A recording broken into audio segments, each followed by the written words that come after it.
Hey, Will. Hey, people. How are you doing? I'm great. How are you? Well, good. We've both been gone for a while.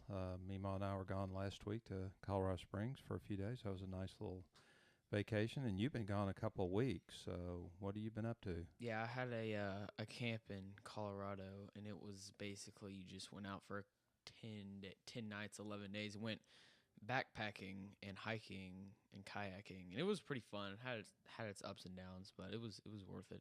Oh, great. Well, we're ready to get back and start tuning up the site, really getting going. So, today we've been installing some plugins and getting a few more plugins ready to be activated. So, let's kind of talk about the plugins we already have. Okay, so we have a lot of plugins like such as Akismet and all these plugins say deactivate by them. That means they're already activated, which means that we're using them.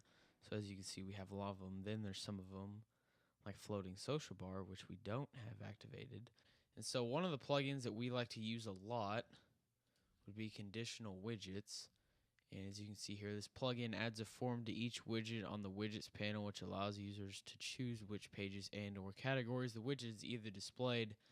Basically what that means, if it really narrows it down, so if you have like a page and you have a ton of widgets in it, you can narrow it, you can like be really specific on which widget pops up on which page so you don't see the same thing over and over again. Yeah, that could be really helpful if you had a so instead of on every sidebar, instead of seeing the same widget ads or advertisements or for some product, you wouldn't see them on every page. You could see a different advertisement or widget show up on pages. Correct? Yeah, I could just maybe hold the viewer's interest a little bit more. So, as an example of how you would set it up, we just clicked on visual editor image here, and then you would go down and where it says widget display control off, click the little drop down box, which was already clicked. And then you see you have all these options, and basically you can just do whatever you want about it. You can click check blog, and that means it only pops up for the blog, etc. So it's a pretty cool feature. Yep. I think we will use that even more. So good plugin. Okay, so to wrap this up, we've written a blog and it has a list of all the plugins that we've used, and we will have a link below in the description below the video, so if you want to check that out.